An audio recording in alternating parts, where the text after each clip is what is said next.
Onani dan masturbasi menurut hukum Islam dalam kajian fikih disebut sebagai istimna.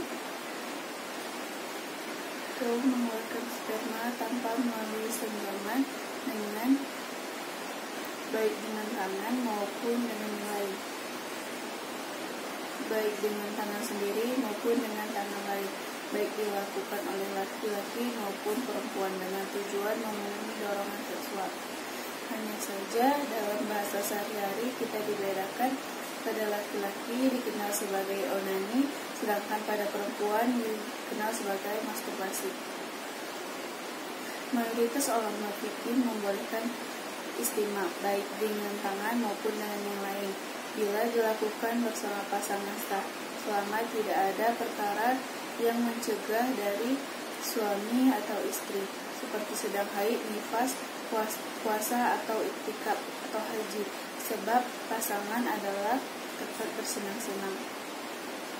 Namun istimna yang dilakukan sendiri baik laki-laki maupun perempuan hukumnya masih diperdebatkan oleh ulama.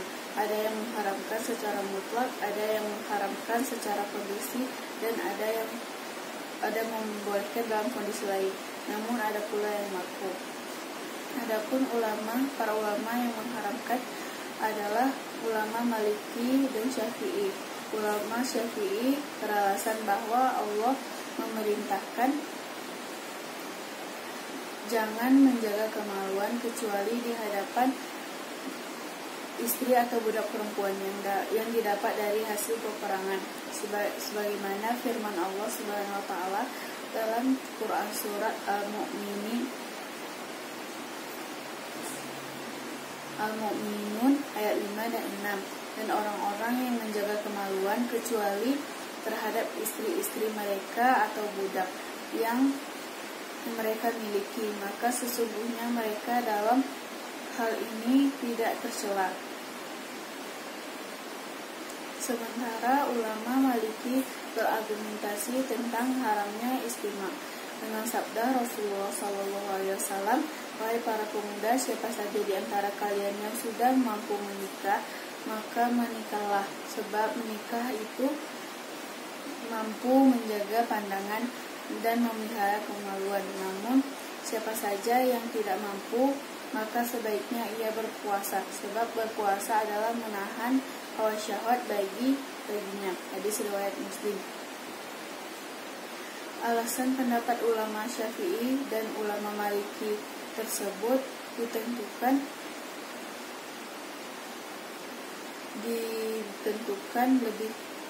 lebih kuat bila memperhatikan kedua hadis tersebut.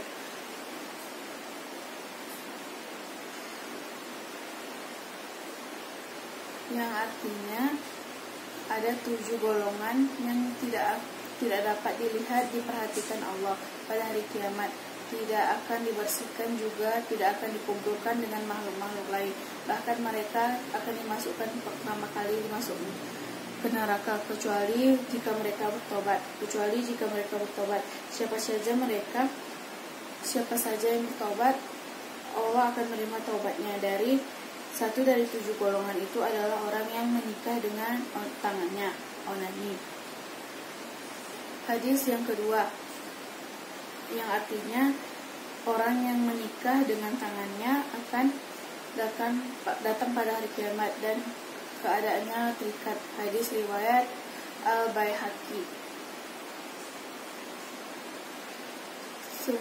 Sementara pendapat ulama Hambali sejalan dengan pendapat ulama Hanafi.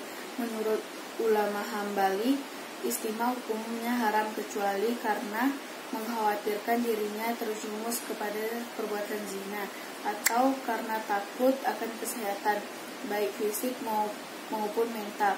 Sedangkan istri tidak ada dan menikah belum mampu, maka tidak ada salahnya istimna baginya.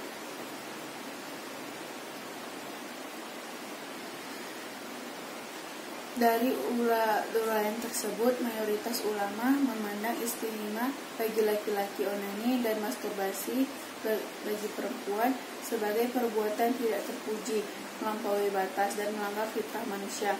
Tak heran bila ulama Maliki, Syafi'i mengharamkan jika sudah sampai tingkat yang dapat menjauhkan seseorang dari pernikahan dan keturunan agar tidak terjerumus ke lembah perzinaan. Siapapun yang telah mampu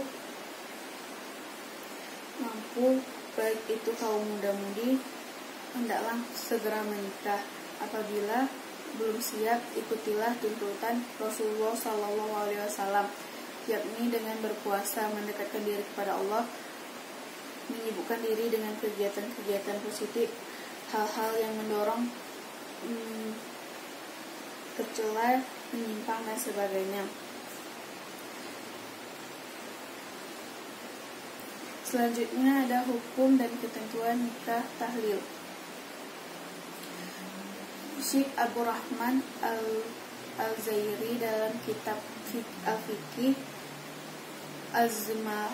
Al-Mazhab Arba'ah menyampaikan apabila seorang suami mentalak seorang istri ketiga kalinya atau lazim dinamakan talak bain, maka tidak halal baginya suami hingga si istri menikah dengan suami atau laki-laki lain. Para ulama mazhab berpendapat sebagai berikut.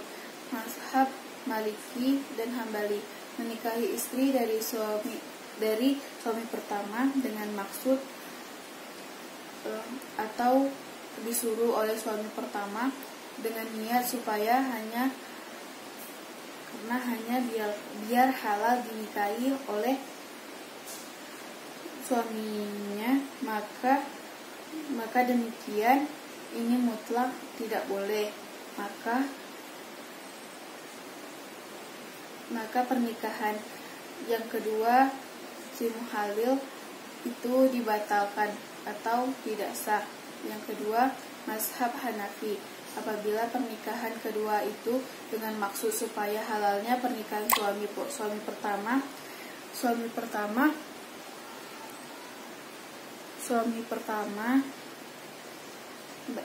talak bain, yaitu dengan sah dengan pernikahan itu dengan syarat: satu, suami; kedua, si muhalil tersebut akadnya harus sah, tidak ada boleh cacat atau fasik.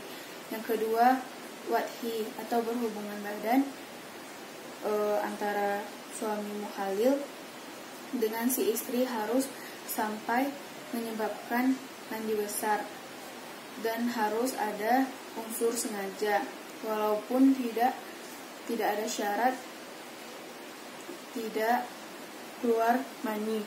Si istri tidak boleh dalam keadaan haid atau nifas. Yang ketiga, si istri harus sudah selesai masa iddahnya dari suami kedua. Yang keempat, terjadinya wadhi atau dukul atau proses seksual yang sempurna.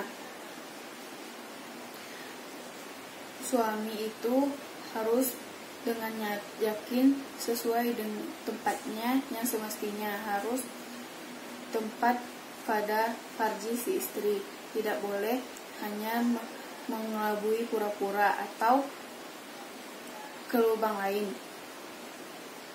Yang selanjutnya ada mazhab Syafi'i, apabila seorang perempuan telah ditalak bain, cerai 3 kali, menikah dengan laki-laki muhalil dengan niat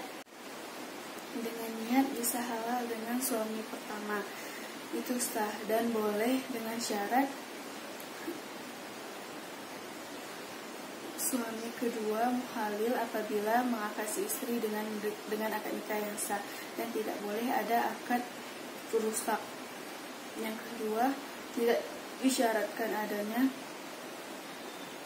tahilul lafzi di dalam akadnya, seperti suami kedua mengatakan, saya menikahi perempuan Pulaha ini dengan syarat muhalilnya untuk menggantungkannya. Yang ketiga, suami yang kedua muhalil harus pernah bersenggama dukul atau setidaknya pernah merasakan sesuatu yang enak dari pernikahan itu, kenikmatan seksual. Wadhi atau hubungan badan tersebut harus sudah pernah didukul, memasuki ke dalam farzi si istri. Harus dipastikan bahwa tasyafah si suaminya benar-benar sudah masuk atau telah dukul.